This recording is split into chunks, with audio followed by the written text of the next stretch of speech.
conversation.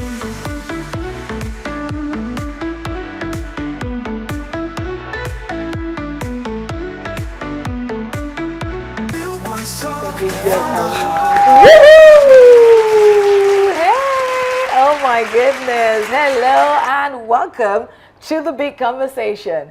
Now, Nigerian artist Rema once sang, "Omo me go hard before it comes soft." Today's conversation is soft life versus hard reality. Is the soft life a scam? These days, everyone is all about the soft life. Is this soft life a destination or a distraction? Is this something you earn or something that's been oversold? It's a conversation you definitely don't want to miss. And after that, we move to our agree or disagree segment where we debate our statement of the day. But first, it's time for a headline segment where we'll be looking at some stories making headlines in Nigerian newspapers. So find a comfortable spot. This is the big conversation with these fabulous ladies.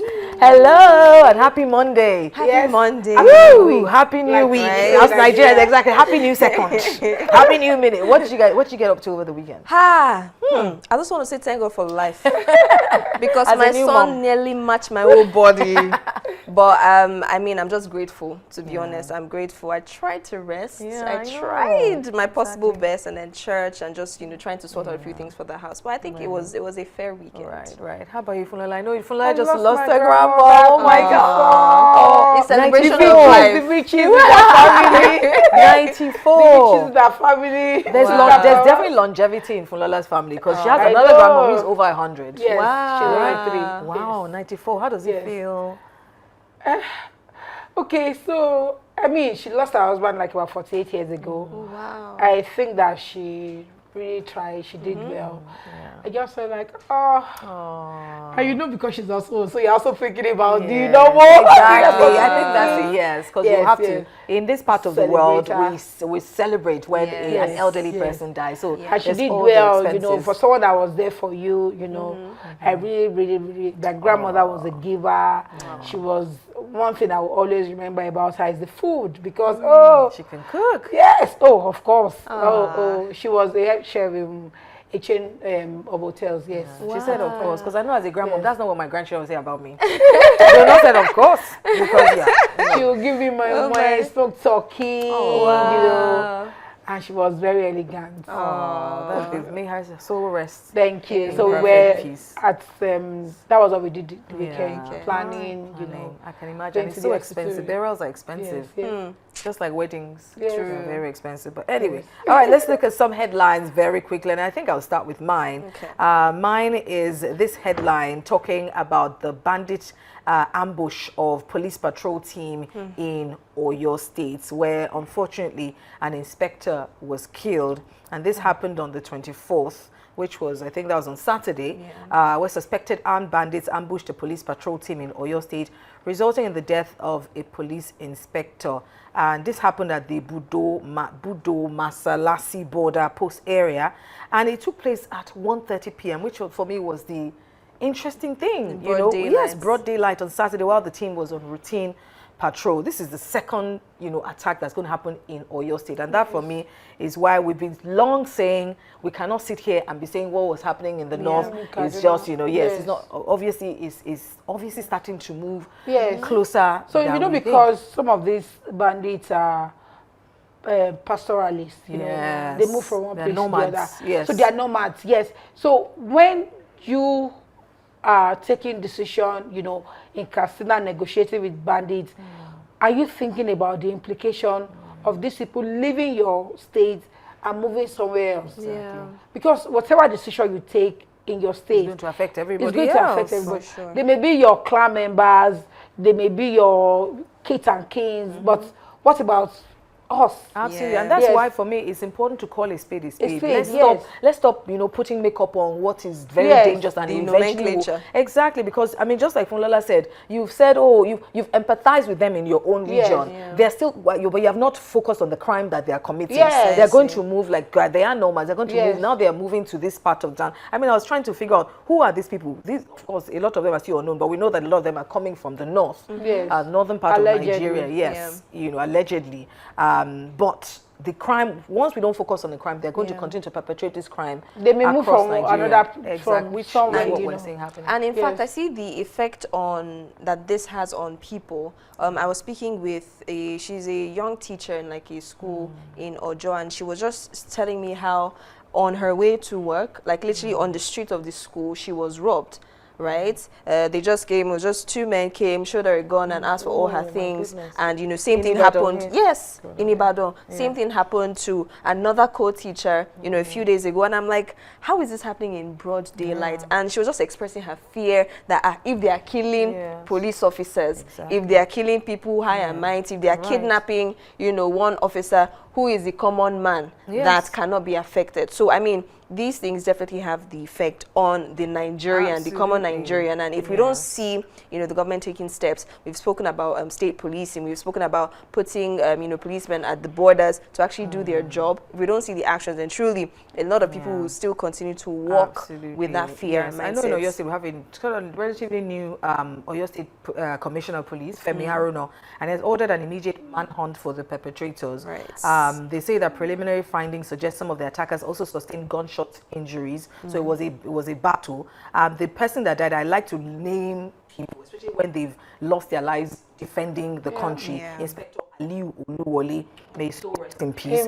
But apparently a group of approximately, the group was approximately about 10 to 15 bandits that waylaid the officers. During the exchange of gunfire, they overpowered the team due to their numerical advantage and seized the inspector's AK-47 rifle with 30 rounds of ammunition. That's what they do. I was going to ask if they stole. Yes, and they are going to continue. That's how they increase their that's own weapon. So like what happened at Oyo National Park, they also went away with the rifles. So I really hope that they can be apprehended. I hope that they will be increase the security in Oyo State. Because obviously these are not the kind of things that helps us to go to sleep with 2 eyes closed. Very sad indeed. Funlola, what is your headline? So mine is from the Nigerian Tribune about Shell, you know, commitment to invest $20 billion investment. I don't know if I got it right. I mean, and so I wrote out what it means for the everyday Nigerian, you know. The number one thing is renewed investor confidence. You know, for a very long time, Nigeria did not get a lot of foreign direct investment, especially in the oil and gas sector. And Nigeria is one of the, you know, biggest producers of crude oil in Africa, and we also have one of the largest, but I think top 10 largest, you know, gas reserve, you know, in the world. In fact, I think we are the biggest in Africa, or maybe second, you know, in Africa. So, but nobody was coming to invest in our oil and gas sector, at least in the last 15 years. Nobody has been coming. So there have not been a lot of, you know, a lot of foreign direct investment. And second one is gas-driven opportunities. You know, more people are shifting away from crude oil now. To other, you know, to other things, gas. But gas, we always, because they use gas to power industries, use it for electricity. And Europe, they are always, you know, looking for how to get gas and all that. Even in developed countries like America and all that. So gas means, even in Nigeria, you know, it will mean better power supply, cheaper energy for industries, fertilizer production, petrochemicals, you know, like what Dangote refinery, for example, the derivatives of refining petrol is much. They use, I'm sure they use, you know, they make this from plastics, from petrol, fertilizers. You know, fertilizer in Nigeria should be like maybe 1,000 naira per bag, but because we used to import it, so these are the things that, you know, we come with, and more job opportunities, obviously, for locals and for engineers, contractors, logistics. So many things that, you know, Nigeria start to gain, you know, from this, and it is a very, I think this is their biggest investment in Africa, Shell's biggest, you know, investment in Africa. I mean, so I'm looking forward to what will come out of this. It being materialized. I mean, I think the investment is good, right? But I mean, there was another headline that talked about Nigeria's overdependence on crude oil. So I'm like, is this not sort of stepping back? So they're not doing crude, they are doing gas. It's a gas investment, not crude oil.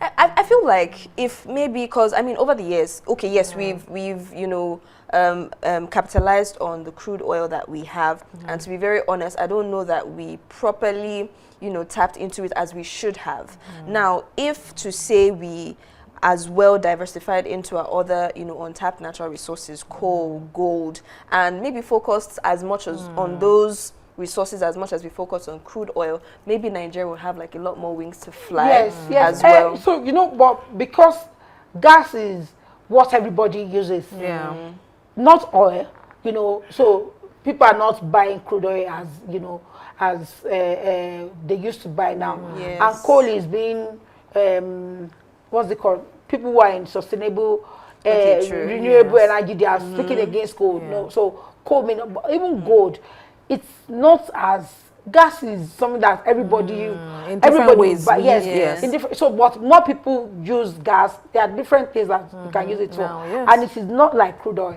Okay. So gas is different from that's why they call it oil and gas sector. So there's oil and there's gas. So Nigeria has not really for a country that has a lot of gas reserve. We should not be talking about low power supply. Thank you very much for that. That's what I was going to say. How it's going to impact this? Because I know we're talking about energy, and energy is so there's electricity is also part of. So now in the past we used to have a lot of our electricity supply from hydro, Kainji Dam, and all that. And if I remember at the time in Nigeria that electricity was being supplied, it was being produced mainly from Kainji Dam. But now it is mainly, we have like about 60%, gas powered electricity generation companies, right? So, but the investment in that sector is still very little. I was reading over the weekend that Tanzania was talking about how they had to switch off their electricity because I think they were overproducing. Even though in the comment section, trust Tanzania say, are we where? Because Nigerians are already like, hey, Nigeria, see your lives, not Tanzania. But even Tanzanians in the comment section were like, that is not completely, accurate. But anyway, I really wish for electricity. I'm betting on this. I hope so. Because Shell has kind of benefited a lot in Nigeria.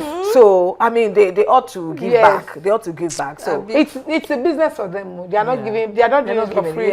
So they are doing. They are investing. We're getting something. We're getting a lot of things from this as well. So jobs are going to be created. I think that's also something important. Okay, well, let's go to your headline. All right, my headline is on the Vanguard. I'm going tech today, and it says $11 billion lost to skills shortage as tech sector outgrows workforce. Now, essentially, this is just talking about how there's a skill deficit in the tech space. So, as many of young people these days are saying, I want to be a tech bro, I want to be a tech sis. There's still not enough. And because we're growing in a very technologically driven society now, it seems like the technology is growing faster than the people who are actually getting involved in it. I think there was a statistic saying, that by 2027, they're aiming for 21%, but now only 11% of people actually possess the skills that are needed to be in this tech space. Now, this boils down to how there is a deficit in digital education, right? If we start from the basics,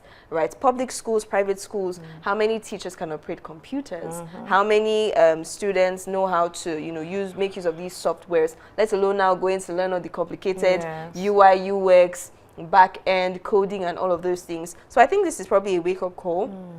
There should be educational reforms. I don't know how abreast the educational systems are, because I know, the curriculum, you do one thing today and a few years down the line, it's still the same. It's still the same topic, it's still the same notes, it's just pretty much the same, not bearing in mind that the society is moving faster than we probably had imagined. So if we put all this in consideration, practicals as well, whilst learning, I know I've heard a few students say, when computer science students, precisely, maybe when they're doing their university education, whatever they're teaching them is nothing compared to what they actually see in reality. So a lot of them, when they come out, they cannot apply what they think they had learned because it's completely different from what they were taught. That's why we will not see tech bros now, tech sissies now, they are not people who study computer science. They are not people who study all of those things. But they are people who, because I want to maybe get tech money,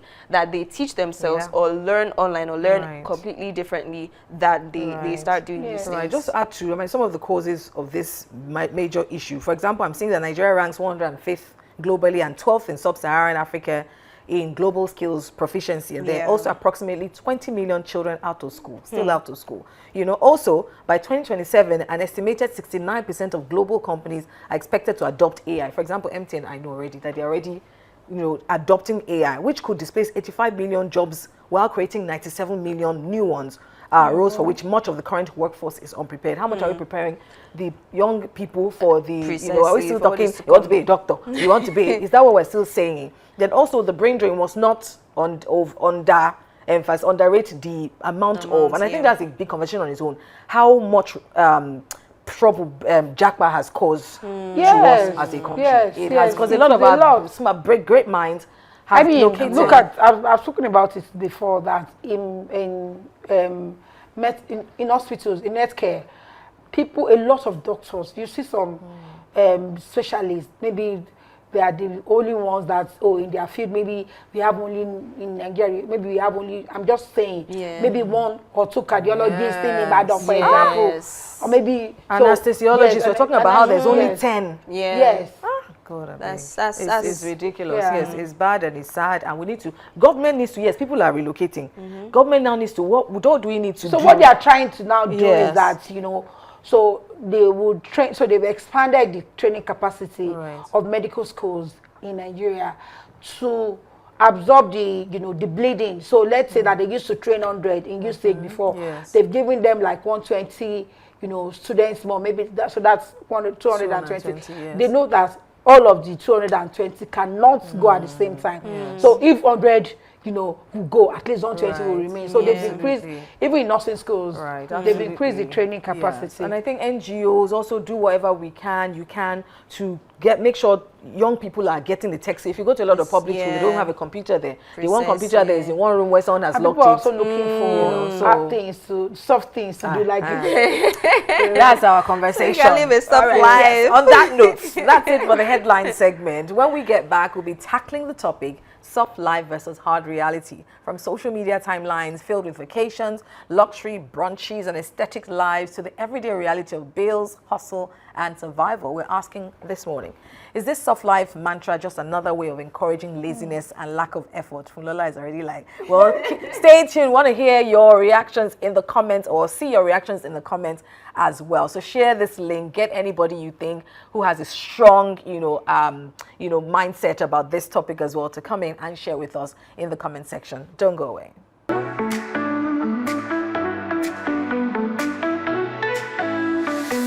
Voices rising, stories told, truth unfolding, brave and bold.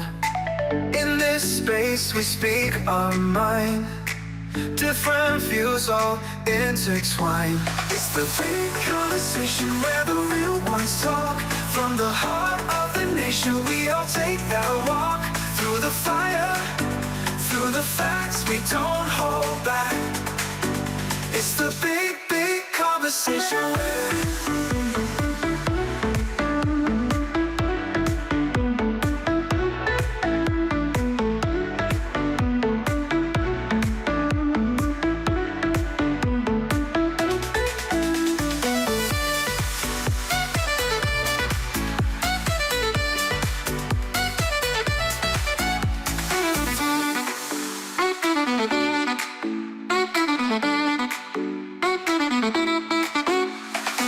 Voices rising, stories told, truth unfolding, brave and bold.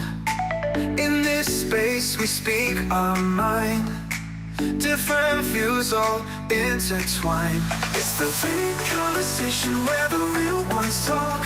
From the heart of the nation we all take that walk.